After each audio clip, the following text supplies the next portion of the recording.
आगे जब हम बात करते हैं किसकी, आनुवांशिक शुद्धता की, किसकी बात करेंगे बेटा, आनुवांशिक शुद्धता की बात करेंगे, तो अब थोड़ी सी कम हो जाएगी, कितनी हो जाएगी, 99.9%। कितनी हो जाएगी बेटा, 99.9%। ठीक है, इसको अच्छे से याद रखना है, ये डिजिट जो है वही इंपॉर्टेंट है। 99% भी नहीं कहा हमने, कितना कहा बेटा, 99.9%। मतलब अशुद्धि कितनी आएगी, 0.1%। फिजिकल प्यूरिटी की बात करें हम किसकी, भौतिक शुद्धता की। ठीक है, तो भौतिक शुद्धता जो है बेटा वो कितनी रहेगी इसकी, 98%। कितनी रहेगी, मतलब अब भौतिक शुद्धता क्या हो गई, कम हो गई। ठीक है, क्योंकि अब ब्रीडर तो है नहीं जिसको अपनी इज्जत के बारे में इतना टेंशन हो। अब तो कौन है, एनएससी है, तो वो इतना टेंशन लेंगे ही नहीं। वो कहेंगे कोई नहीं, 2-4 एक्स्ट्रा बीज आ गए तो कोई बात नहीं, चलने दो, कोई दिक्कत नहीं है, किसानों को ही तो देना है, उनको कुछ भी दे दो तो उगा देंगे, है ना। चलिए आगे बात करेंगे इस चीज़ की। फिर बात करेंगे कि इसका जो टैग है वो कौन से रंग का होता है, तो हम कहेंगे सफ़ेद रंग का टैग होता है। कौन से रंग का, सफ़ेद रंग का, बिल्कुल माँ की तरह। माँ भी तो शांति का प्रतीक होती है, हमें प्रेम करती है, इतना ध्यान रखती है, बस गुस्से में नहीं आए तब तक, नहीं तो उसके बाद फिर चप्पल, झाड़ू, बेलन जो मिल जाए वो। नारियल है, हाँ, फिर डांटती भी है।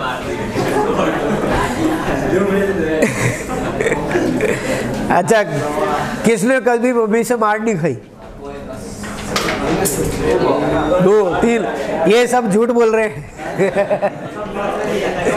चलो, तुम्हें याद नहीं होगा, खूब मार खाई।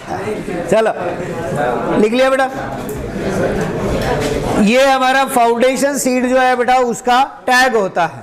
ठीक है, इसका जो साइज है वो कितना है, 15 × 7.5 सेंटीमीटर। रेशो वही है, 15 का आधा कितना हो जाएगा बेटा, 7.5 सेंटीमीटर। तो रेशो वही रहेगा, बस साइज जो है वो अलग हो गई। आगे आने वाले जितने भी टैग है वो इसी साइज के होंगे। बस एक आपको अलग याद रखना है, कौन सा, ब्रीडर सीड, उसका कितना है बेटा, 12 × 6 सेंटीमीटर। बाकी सबका जो साइज है वो क्या है, 15 × 7.5 सेंटीमीटर का होता है। ठीक है, यहाँ पर फाउंडेशन सीड इस पर लिखा हुआ रहता है, व्हाइट कलर का जो है टैग वो होगा। फिर यहाँ पर नीचे साइन किसके होते हैं बेटा, member of association of official seed certifying agency, मतलब वो एजेंसी जो सीड का सर्टिफिकेशन करती है उसके साइन यहाँ पर होते हैं, वो लोग इसको प्रमाणित करते हैं। तो पहला प्रमाणीकरण कौन से बीज का हो जाता है, फाउंडेशन का, इससे पहले किसी का प्रमाणीकरण नहीं होगा। ठीक है, चलिए नेक्स्ट बात करें, अब कौन सा सीड आएगा, तो अब हमारे पास जो बीज आएगा बेटा वो क्या है, सर्टिफाइड सीड, या हम कहेंगे प्रमाणित, ओ सॉरी वो मेरी अंग्रेजी थोड़ी सी कमजोर है,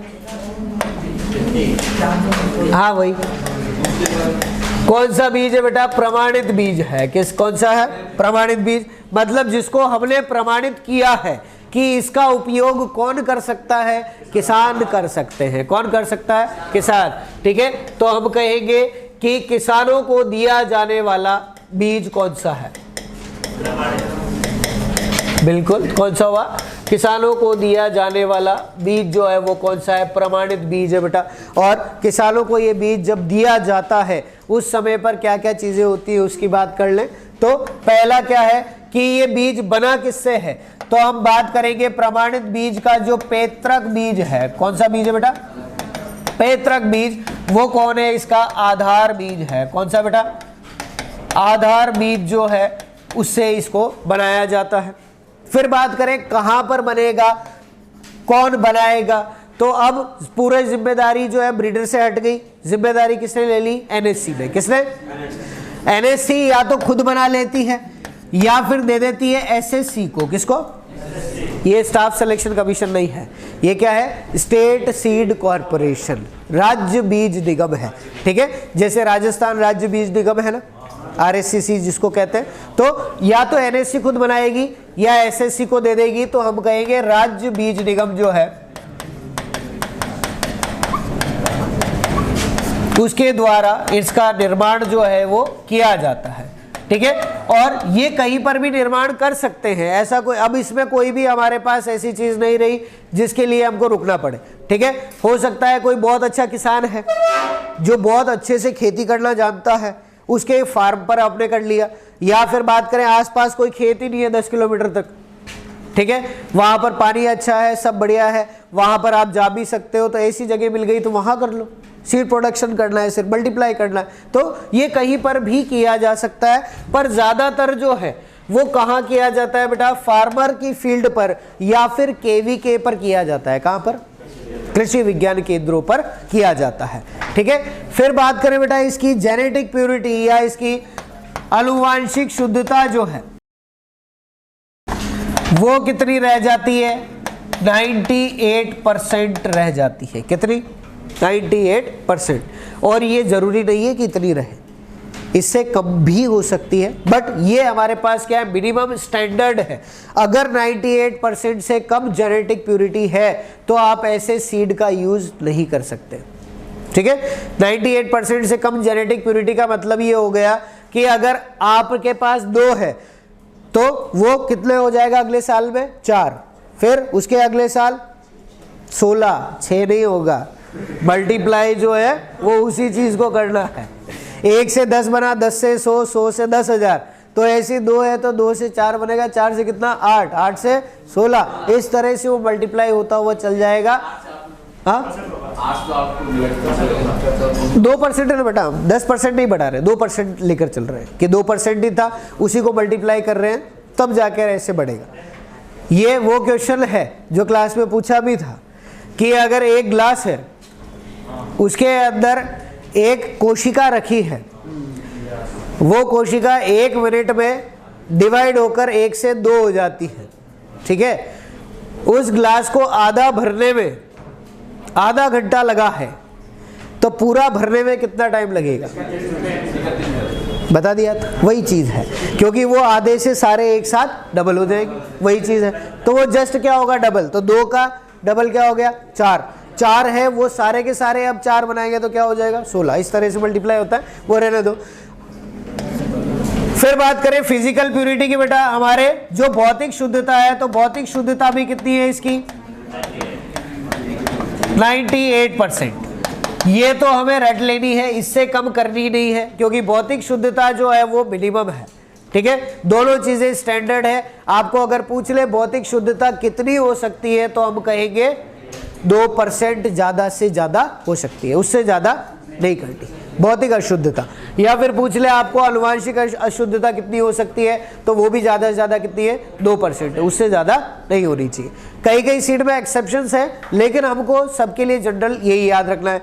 लास्ट में हम बात करें बेटा इसका टैग, तो वो तुम्हें रटा हुआ है, नीला रंग, ठीक है। इसको हम क्या बोलते हैं बेटा? एजर ब्लू कहते हैं। क्या बोलते हैं? एजर ब्लू कहा जाता है, ठीक है। और ये एजर ब्लू जो हमारा रंग है, ये ISI मार्क जो है वहां से लिया हुआ है। ISI नंबर जो है वो कितना है? 104। ओके, ये आपके लेवल पर नहीं आएगा, बड़े एग्जाम्स के अंदर है, वहां पर क्वेश्चन पूछा जाता है। तो ISI नंबर कितना है इसका? 104। और कलर याद रखना बस, नीले रंग का। तो हमने कितने टैग की बात कर ली बेटा अभी तक? 3 ही तो टैग, 4 हो गए क्या? चलो ठीक है, बात कर ले। तो पहला न्यूक्लियस सीड का टैग होता ही नहीं है, ब्रीडर सीड का, गोल्डन येलो, फाउंडेशन सीड का और सर्टिफाइड सीड का। 3 ही तो बात करिए ना। चलो चौथे की बात कर लेते हैं। साइज वही है 15 × 7.5। इस तरह का जो है वो टैग जो है इसके ऊपर लगा होता है, ठीक है। नेक्स्ट हम बात कर रहे हैं बेटा, वो कौन सा है? Registered seed. कौन सा है? इसको हम क्या कहेंगे? पंजीकृत बीज। कौन सा बीज कहेंगे बेटा? पंजीकृत बीज या रजिस्टर्ड सीड कहा जाता है, ठीक है। इसके लिए खास बात क्या करनी है हमें बेटा? ध्यान रखना है कि ये जो है भारत में उपयोग नहीं किया जाता, ठीक है। तो हम कहेंगे ऐसा हमारा बीज भारत में जिसका उत्पादन नहीं किया जाता है, उसे हम क्या कहेंगे, तो आप कहेंगे पंजीकृत बीज। सिंपल सा क्वेश्चन बनता है। दूसरा हमें ध्यान क्या रखना है बेटा कि ये बीज किसके बराबर होता है, ये बनता कहां से है, तो हम कहेंगे कि इसका जो पैतृक बीज है, ठीक है, वो पैतृक बीज कौन है बेटा, आधार बीज। हमने अभी बात करी थी हमारे जितने भी बीज हैं वो अब किससे बनेंगे, आधार बीज से। तो आधार बीज इसका पैतृक हुआ, तो ये किसके बराबर हो गया, तो हम कहेंगे बेटा ये हमारे प्रमाणित बीज के बराबर, या हम कहेंगे उसके समकक्ष। ठीक है, हिंदी में जो क्वेश्चन पूछा हुआ है वो यही पूछा हुआ है, प्रमाणित बीज के समकक्ष बीज कौन सा है, तो हमने कहा कौन सा है, पंजीकृत बीज है, लेकिन ये यहां पर यूज नहीं होता है। ठीक है, लास्ट हम बात करें बेटा इसका जो टैग है वो कौन से रंग का होगा, तो हम कहेंगे पर्पल या फिर बैंगनी रंग का होता है। किसका होता है बेटा, बैंगनी रंग का टैग होता है। तो आपको टोटल जो टैग है वो कितने याद रखने हैं, 4 टैग याद रखने हैं। फाउंडेशन सीड का टैग सफेद, आधार बीज का, ब्रीडर सीड का गोल्डन येलो, सर्टिफाइड का नीला, और लास्ट हमारे पास जो है वो पंजीकृत का कौन सा हुआ, पर्पल या बैंगनी हो गया। ठीक है, ये चारों जो है वो याद रखने। एक बार वापस देख लें तो सबसे पहले हमने ब्रीडर लिखा, फिर फाउंडेशन, फिर हमने क्या लिखा, रजिस्टर, सर्टिफाइड, फिर हमने लिखा रजिस्टर। ठीक है, तो यहां पर ब्रीडर सीड जो है उसके लिए क्या लिखा हमने, गोल्डन येलो। इस तरह से एक जगह पर लिख लो ताकि तुम्हें कभी भी इसको याद करने में दिक्कत नहीं आएगी। फाउंडेशन सीड का क्या है, वाइट, सर्टिफाइड का क्या हो गया, ब्लू या नीला हो गया, और लास्ट जो है इसको हम यहाँ पर पर्पल या फिर आपका जो बैंगनी रंग है वो कह सकते हैं। तो एक जगह लिख लो ताकि याद रहे, कभी कंफ्यूजन हो तो एक बार उसको देख लो। ठीक है, चलो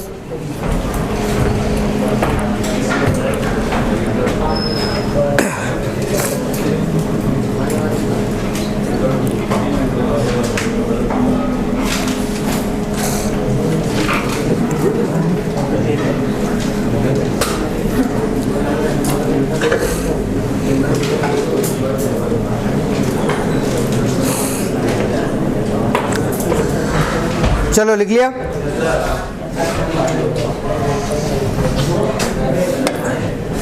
ये इसका टैग है, इस कलर का जो है ये टैग हमको दिखता है सिंपल पर्पल कलर का। ओके, चलो आपने मार्केट से बीज लेकर आते हैं, उस पर कौन सा टैग देखा हुआ है, ब्लू देखा हुआ है, इसके अलावा कौन सा देखा है, वाइट। और जब भी ब्लू होगा तो कई बार ब्लू अकेला रहता है, लेकिन जब व्हाइट आता है तो व्हाइट पर 2 टैग लगे रहते हैं, व्हाइट भी होता है और ब्लू भी होता है। ठीक है, कारण क्या है उसका कि वो फाउंडेशन सीड भी है, लेकिन उसको हमने फाउंडेशन सीड से बनाया है। ठीक है, तो उसको हम सर्टिफाइड सीड भी कह सकते हैं, क्योंकि मल्टीप्लाई किसको करना है, सिर्फ और सिर्फ फाउंडेशन को ही तो करना है, आधार बीज को मल्टीप्लाई करेंगे हम। ठीक है, तो आधार बीज से बनने वाला दूसरा आधार बीज जो है वो भी बन सकता है। जरूरी नहीं कि आप आधार बीज से सर्टिफाइड ही बनाओ। अगर आपने उसकी जेनेटिक प्योरिटी 99.9 रख दी, ठीक है, और उसकी जो फिजिकल प्योरिटी है वो 98% रखी, तो वो आपका सर्टिफाइड नहीं बनेगा, क्या बन जाएगा, आधार बीज बन जाएगा। ठीक है, इसीलिए उसके ऊपर 2 टैग जो है वो लगाए जाते हैं, ये कारण उसका होता है। लास्ट हम बात करें बेटा, हमारे पास जो एक एक्स्ट्रा जो क्लास है सीड की, उसको हम क्या बोलते हैं, TFL या फिर ट्रूथफुल लेबल सीड कहते हैं। क्या बोलते हैं, ट्रूथफुल लेबल सीड कहा जाता है। इसको हम क्या कहते हैं बेटा, सत्य प्रमाणित बीज कहते हैं। क्या कहते हैं, सत्य प्रमाणित बीज कहा जाता है।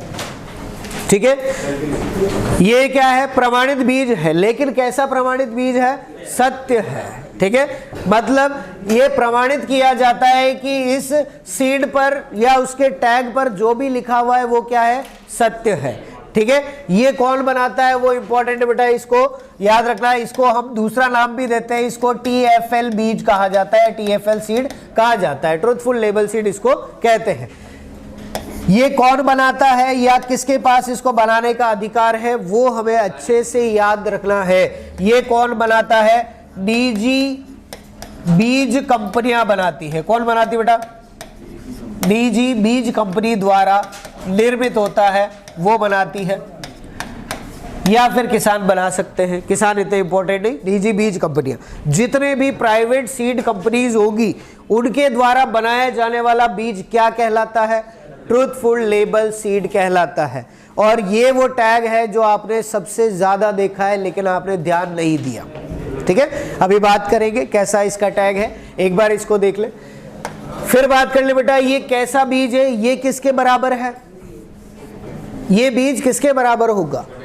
सर्टिफाइड के। किसके बराबर है? सर्टिफाइड के। तो हम कहेंगे ये भी किसके बराबर है बेटा? प्रमाणित बीज के बराबर होता है। कौन? Truthful label seed. ठीक है, फिर ये जो प्राइवेट सीड कंपनीज इसको बनाती है वो बनाने के बाद इस पर एक टैग लगाती है जो हमें बताता है कि इसके अंदर क्या जो इसके कैरेक्टर्स हैं वो होंगे।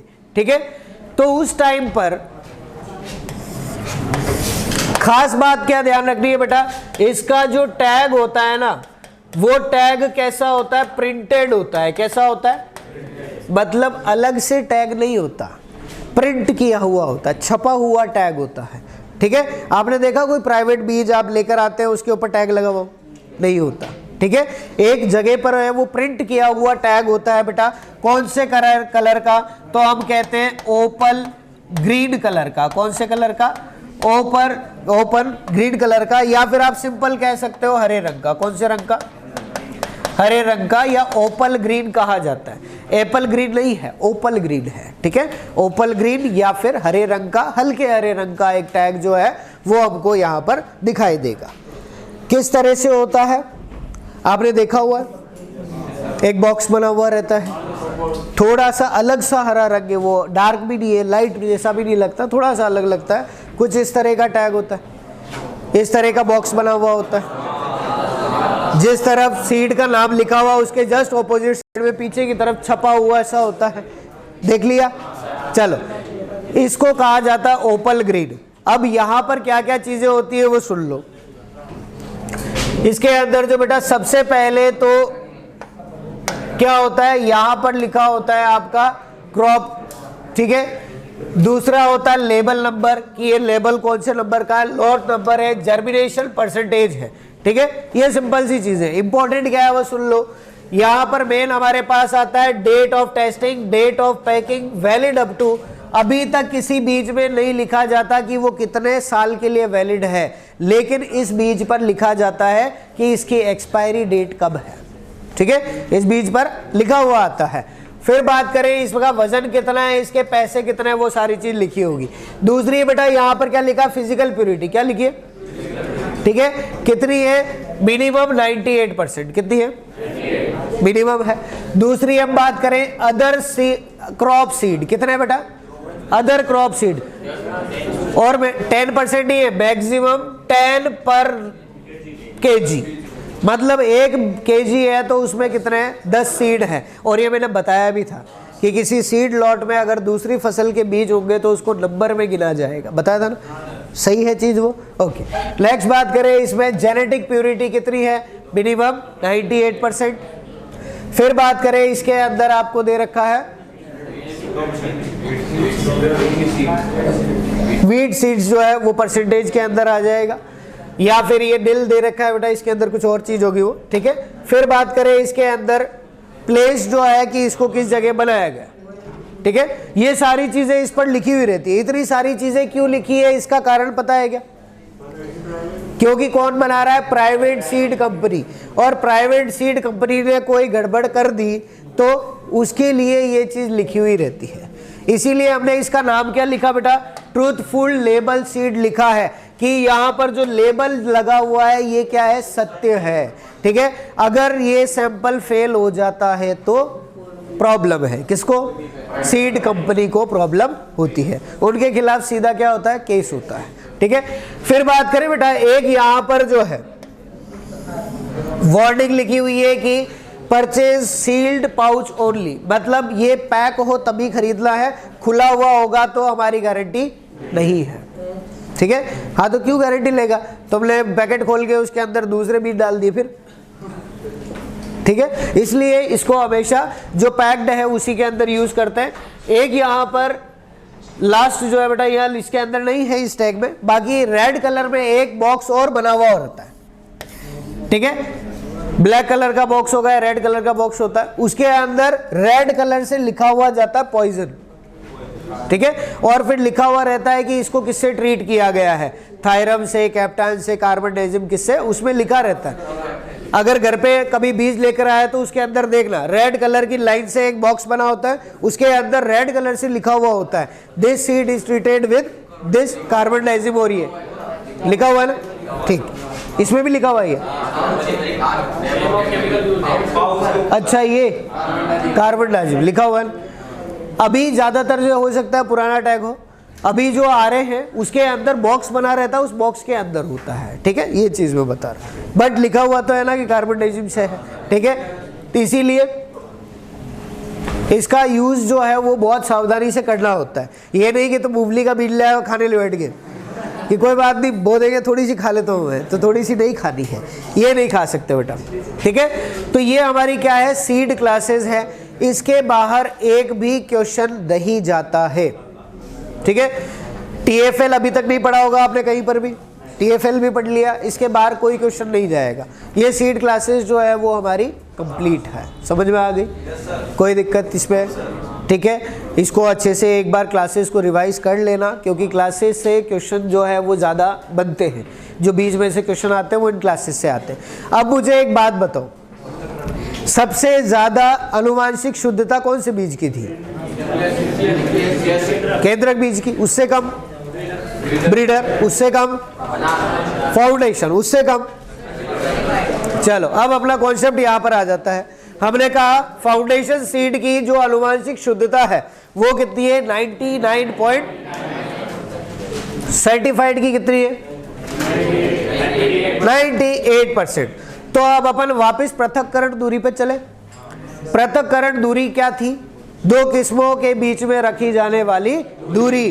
तो एक बात बताओ, फाउंडेशन सीड के लिए ज्यादा दूरी रखेंगे या सर्टिफाइड सीड के लिए, सोचो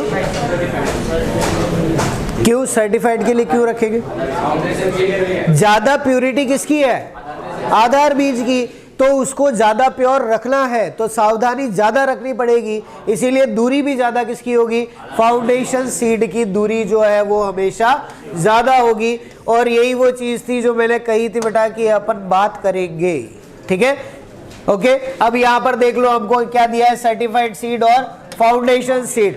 कहीं पर भी आप देखेंगे यहाँ पे 100 है तो यहाँ 200 है, यहाँ पे 10 है तो यहाँ 20 है, उल्टा कभी नहीं मिलेगा, ठीक है। फाउंडेशन सीड की दूरी है या तो बराबर होगी या ज्यादा होगी, कब कभी भी सर्टिफाइड सीड से नहीं होगी। ये जो दूरी लिखी हुई है बेटा वो किसके अंदर है, मीटर के अंदर है, किसके अंदर है, मीटर के अंदर ये दूरी जो है वो रखी जाती है, ठीक है।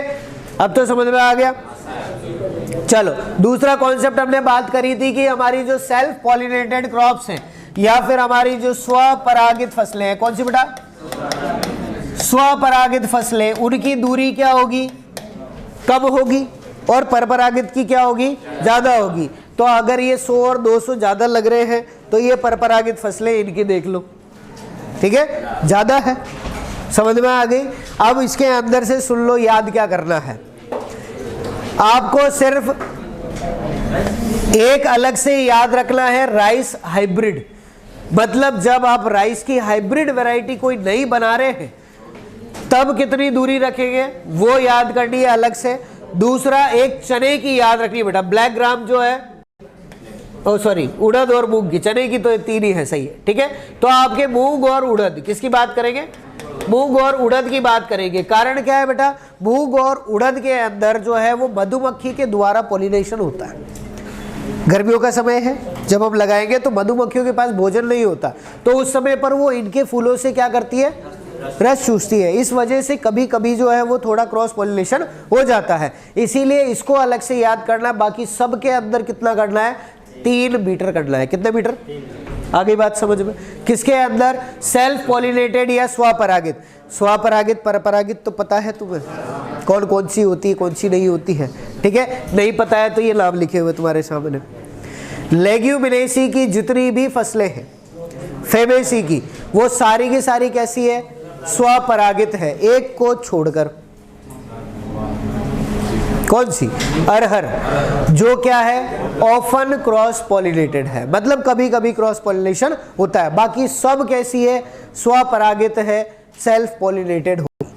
ठीक है, जितनी भी हमारी लेग्यूमिनेसीज की हो गई। अनाज वाली फसलों की बात करें तो जितनी भी अनाज वाली फसलों में छोटी हाइट वाली अपनी क्रॉप्स है, मतलब C3 है, वो सारी कैसी होती है? Self pollinated. और जो C4 है वो सारी क्रॉस पॉलिनेटेड। खुद ही देख लो, वीट है वो क्या है? Self pollinated. बार्ले क्या है? Self pollinated. राइस या पैडी क्या है? Self pollinated. ठीक है, मेज कैसा है? मक्का परपरागित फसल है। ज्वार ऑफन क्रॉस पॉलिनेटेड है। बाजरा परपरागित है। गन्ना परपरागित है। ठीक है, समझ में आ गई बात? तो C3 जो होगी हमारी ग्रेविटी कुल की, वो भी स्वपरागित है, और C4 है वो क्या है? परपरागित है। क्लियर है? हाँ बेटा, कुकर बीट्स ये तो बेटा हमेशा क्रॉस पॉलिनेटेड ही होती है।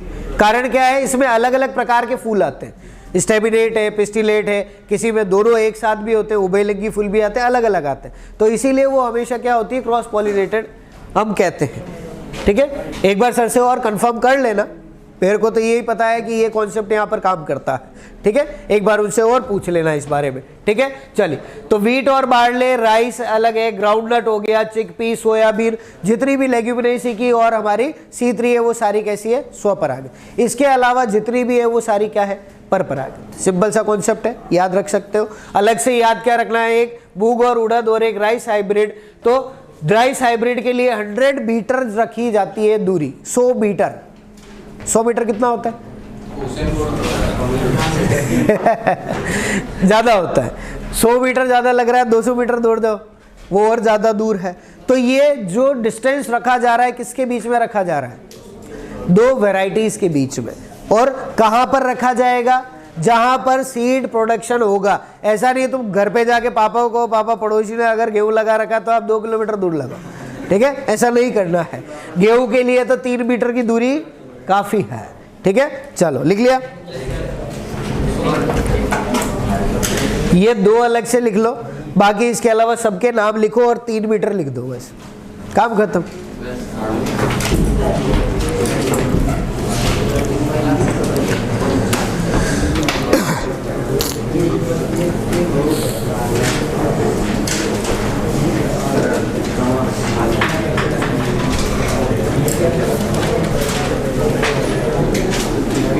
चलो लिखा अब तो बेटा।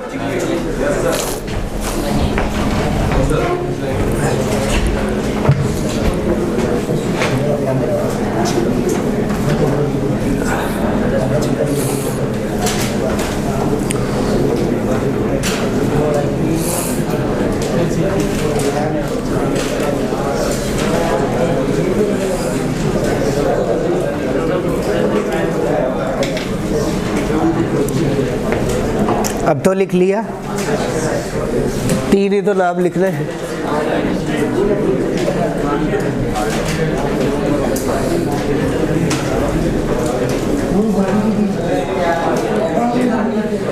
जो 2 अलग है उनको लिख लो कि ये अलग है। इसके अलावा सबका एक साथ नाम लिख के 3 मीटर लिख दो, बस।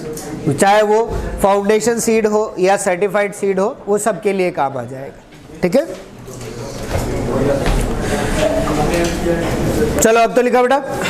ओके, चलिए नेक्स्ट बात करें बेटा। सेल्फ पॉलिनेटेड के बाद किसकी बात करेंगे? क्रॉस पॉलिनेटेड क्रॉप्स की। किसकी बात करेंगे?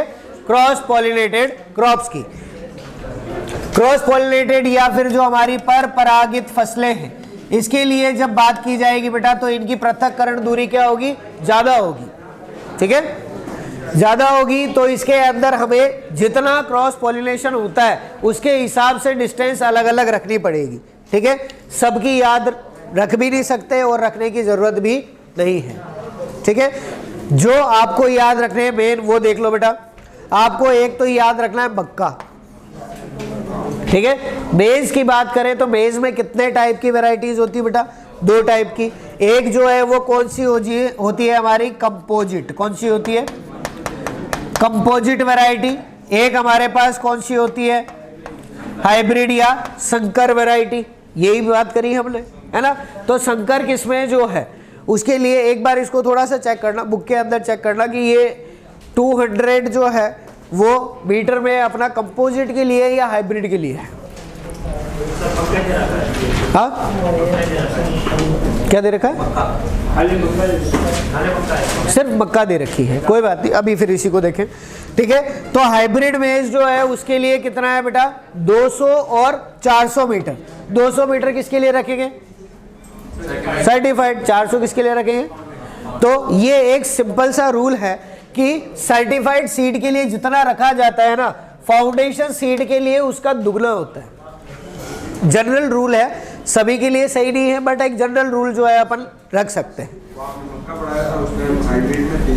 वही चीज़ है, वही मैं कह रहा हूँ कि एक बार इसको चेक करना है ना, या तो मैं वापस जो है एक बार चेक करके मैं बता दूंगा, क्योंकि मेरे को भी ये चीज़ पता है कि बेस जब अपन ने पढ़ाया तब हाइब्रिड के लिए अपन ने 300 करा था, कंपोजिट के लिए 200 करा था, ये चीज़ मेरे को भी ध्यान है, इसीलिए मैंने कहा कि एक बार इसको चेक करना, क्योंकि यहाँ पर जस्ट ऑपोजिट जो है वो है, ठीक है। या फिर मैं एक बार देख के मैं बता दूँ, ठीक है। एक बार आप बेस जो है इसमें कंपोजिट और हाइब्रिड न लिखे, इसको कंपोजिट और हाइब्रिड को अभी रहने दो, मैं चेक करके आपको नेक्स्ट क्लास के अंदर आपको बता दूंगा, ठीक है, ऐसे कर लो। चलो दूसरा बात करें बेटा कुकर बीट्स, तो कुकर बीट्स भी क्या है हमारी क्रॉस पॉलिनेटेड है, उसके अंदर भी हम कितनी रखते हैं 400 और 800 मीटर, ठीक है। और लास्ट आपको जो याद रखनी है वो पर्ल मिलेट याद रखनी है, बाजरा जो है वो, ठीक है। बाजरा के लिए थोड़ा अलग है, इसीलिए याद रखना है। सर्टिफाइड सीड के लिए कितनी दूरी 200 मीटर, कितनी बेटा 200 मीटर, और फाउंडेशन सीड के लिए 1000 मीटर, या हम कह सकते हैं 1 किलोमीटर, कितनी 1 किलोमीटर। तो 1 किलोमीटर की दूरी एक खेत से दूसरे खेत के बीच में होनी चाहिए, ओके। चलो इसको लिख लें।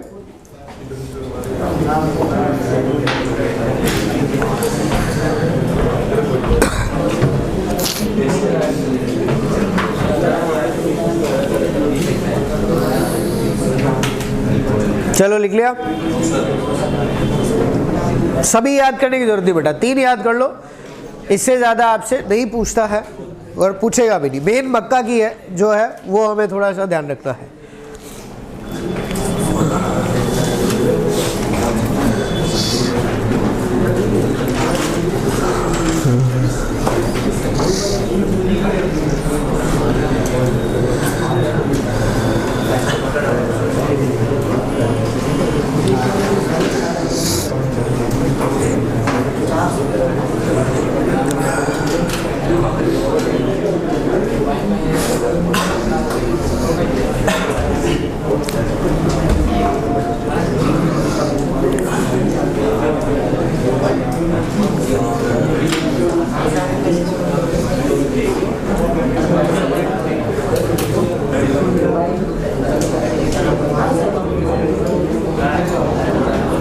ठीक है बेटा, ये सही है बिल्कुल, है ना। इसको ही याद रखना है, हाइब्रिड या संकर है उसके लिए 200 मीटर ही है, ठीक है। हाइब्रिड के लिए कितना है 200 मीटर, ये याद रखना है, और कंपोजिट के लिए कितना है 300 और 600 मीटर है, सेम यही याद रखना, ओके। चलिए लास्ट जो अपन को देखना है वो क्या है, ऑफन क्रॉस पॉलिनेटेड, ठीक है। मतलब जिसके अंदर क्या होता है बेटा, कभी कभी पर परागित, या हम कह सकते हैं कभी कभी पर परागण हो सकता है, ठीक है। लगभग जो पर परागण यहाँ पर होता है वो 20% से कम ही रहता है, मतलब 80% तो क्या है सेल्फ पॉलिनेटेड, और लगभग जो है अपना 20% के आसपास या उससे कम ही क्या रहेगा क्रॉस पॉलिनेशन रहेगा। उसके अंदर 2 अपने पास है और इंपॉर्टेंट है दोनों, एक कौन सी है कॉटन और कौन सी है सोरगम। कॉटन के लिए क्वेश्चन जो है वो पूछा हुआ है, कितना रखते हैं 30 मीटर और 50 मीटर, ठीक है।